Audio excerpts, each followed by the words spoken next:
இந்த கூட்டத்தை சிறப்பாக ஏற்பாடு செய்திருக்கும் புதுக்கோட்டை வடக்கு மாவட்ட காங்கிரஸ் கமிட்டியின் தலைவர் சகோதரர் முருகேசன் அவர்களே, தெற்கு மாவட்ட காங்கிரஸ் கமிட்டியின் தலைவர் முன்னாள் சட்டமன்ற உறுப்பினர் சகோதரர் சுப்பராமன் அவர்களே, இந்த ரெண்டு பேருக்கும் முதல்ல என்னுடைய மனமார்ந்த பாராட்டுகளை தெரிவித்துக் கொள்கிறேன்.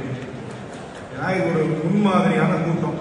எனக்கு தெரியும் இந்த கூட்டத்தை ஒரு கூட்டு முயற்சியால கட்சியில பல நிர்வாகிகளிடம் இருந்து உதவி கேட்டு அவருடைய ஒத்துழைப்போடு நடக்கின்ற கூட்டம். இது ஒரு முன்மாதிரியான கூட்டம். இந்த முன்மாதிரி மற்ற மாவட்டங்களிலும் கூட்டம் எல்லா நிர்வாகிகளுடைய ஒத்துழைப்பு பங்கேற்போடு நடக்க வேண்டும் என்ற முறையிலே முன்மாதிரியாக நடப்பதற்காக உங்கள் இருவரையும் மனமாற பாராட்டுகிறேன்.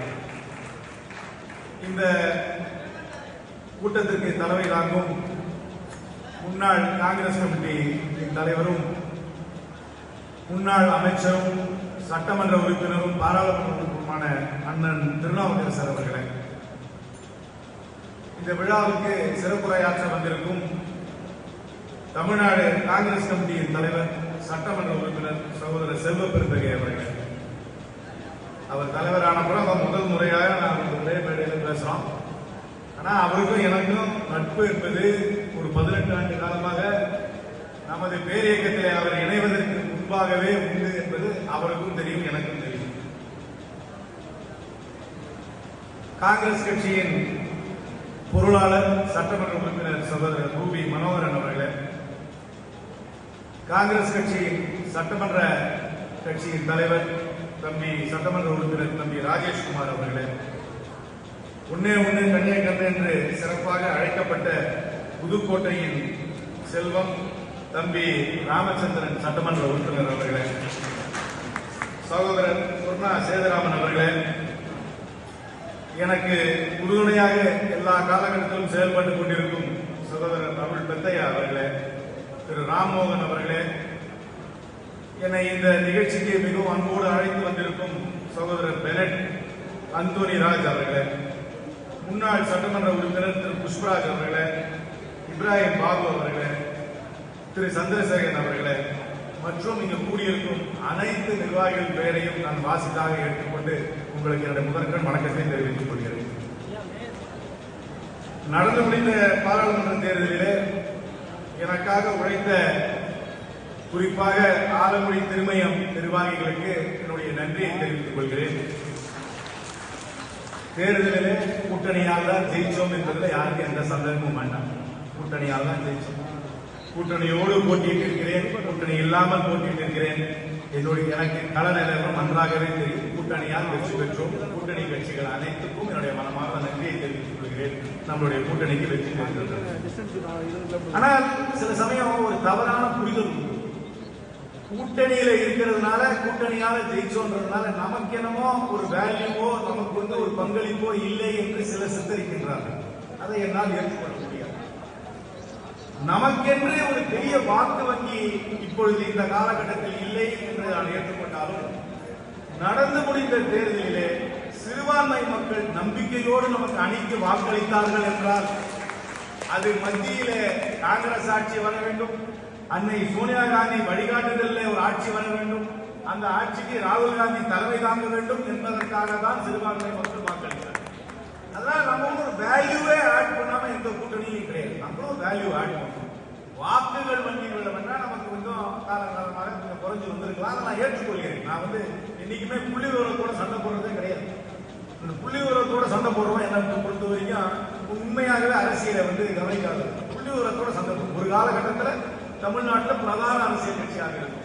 சில யதார்த்த உண்மைகளை நான் சொல்ல வேண்டும். அதுக்கப்புறம் 2வது அரசியல் கட்சியாகும், அப்புறம் 3வது அரசியல் கட்சியாகும்.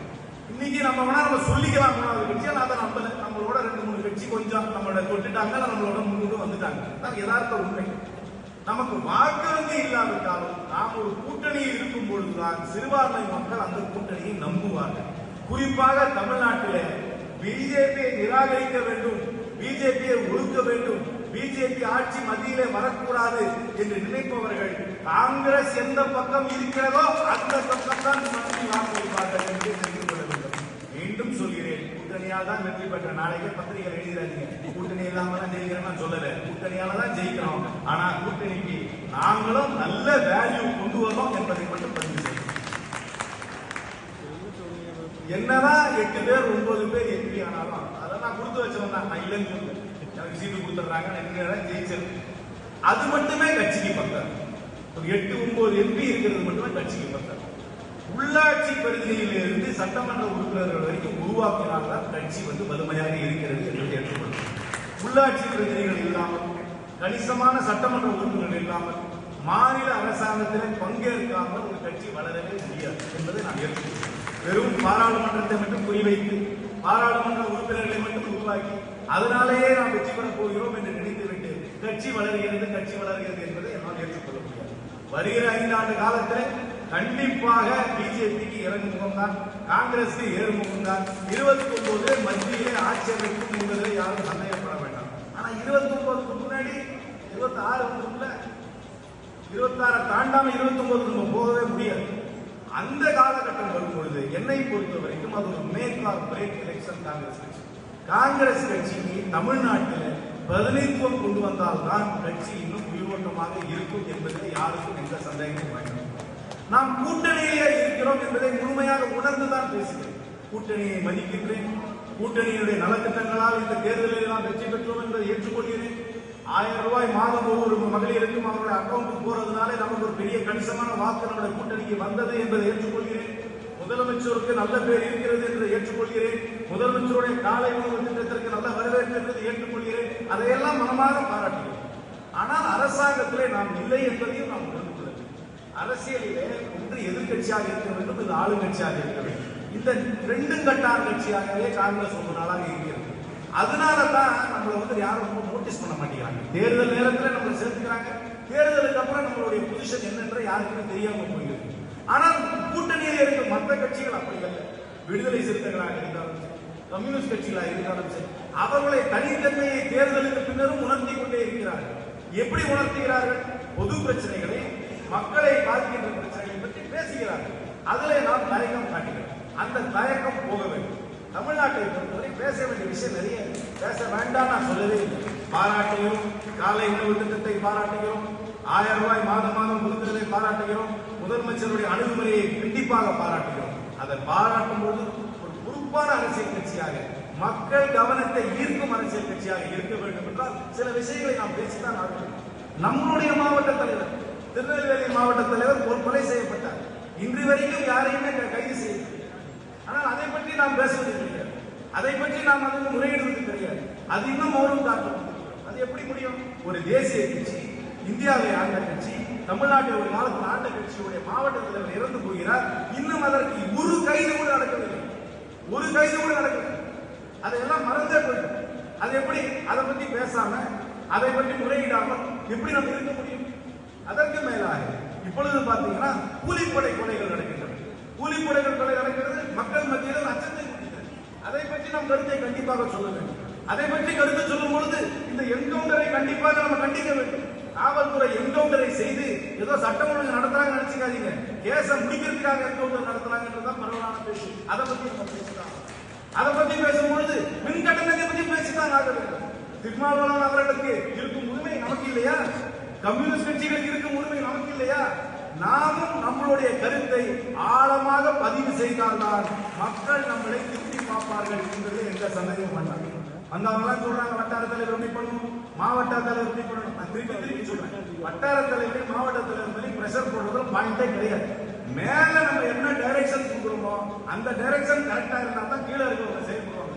கீழே இருக்கவங்களுக்கு நம்ம கீ கொடுத்து நீ உறுப்பினராக உறுப்பினர் சரி இதை செய்ய அதை செய்ய சொல்றதுனால என்னை பொறுத்த வரைக்கும் மாற்றம் வராது. நம்மளுடைய நிலைப்பாடு மக்கள் மனதிலே நாம் இடம் பிடிக்க வேண்டும் என்றால் அன்றாட மக்கள் பிரச்சனைகளை பற்றி காங்கிரஸ் கட்சி தன்னுடைய தனித்தன்மையோடு தன்னுடைய கருத்தை கண்டிப்பாக சொல்ல வேண்டும். நீங்களே பாருங்க, இந்த கூட்டத்தை நான் ஏற்கிறேன். நம்ம கட்சி பக்கம் இளைஞர்கள் வருவது கிடையாது. இப்ப இளைஞர்கள் எல்லாம் இது யதார்த்த உண்மை. இளைஞர்கள் எல்லாம் என்ன போறாங்க, புதுசா ஆரம்பிச்சிருக்கிற சீமா கட்சிக்கு போயிருந்தாங்க, இல்ல விஜய் கட்சிக்கு நாளைக்கு குடிப்போட போனா போயிருந்தாங்க. நம்ம கட்சிக்கு வரதில்லை. ஏன்னா நடைமுறை அரசியல் இருக்கும் பிரச்சனைகள், சமுதாய பிரச்சனைகளை முன்வைக்காமல் நாம் மௌனமாக இருப்பதால் தான் இந்த நிலை வருகிறது. இதனால்தான் நாம் மற்றவர்களை நம்பியே தேர்தலில் நிற்க வேண்டும். நான் ஏற்றுக்கிறேன், கூட்டணி இல்லாம நம்ம ஜெயிக்க மாட்டோம், நல்லா இருக்கேன். தனிப்பட்ட முறையில 2014 தனியார் நின்னோம், அண்ணன் நின்னாங்க, நாங்க நின்று, நமக்கு தெரியும் என்ன ஓட்டு வருது, நமக்கு தெரியும். நாங்கெல்லாம் ஒன்றும் நம்மளுடைய பலத்துக்கு மீறியெல்லாம் நான் ஒன்றும் பேசல. நம்மளுடைய பலவீனம் நல்லாவே தெரியும். அது இருந்தாலும் ஒரு அரசியல் கட்சி என்ற முறையில நம்மளுடைய கருத்தை பதிவு செய்யாமல், அன்றாட மக்கள் பிரச்சனையை முன்வைக்காமல் நாம் இருந்தோம் என்றால் மக்கள் கவனத்தில் நாம் இருக்க மாட்டோம். மக்கள் கவனத்தை ஈர்க்க பல கட்சிகள் வந்துவிட்டன, இளைஞர்களை ஈர்க்க பல கட்சிகள் வந்துவிட்டன.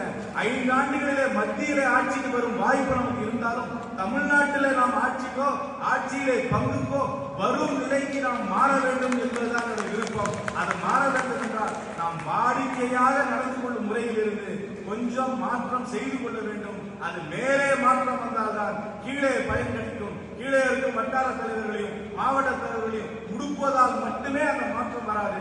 நம்மிடம் அந்த மாற்றம் வர வேண்டும், நம்முடைய கருத்திலே மாற்றம் வர வேண்டும். அந்த கருத்தை தெளிவாக மக்களுக்கு எடுத்து வைக்கும் வகையிலே அந்த மாற்றத்தை கொண்டு வர வேண்டும் என்று கூறி விடைபெறுகிறேன். நன்றி, வணக்கம்.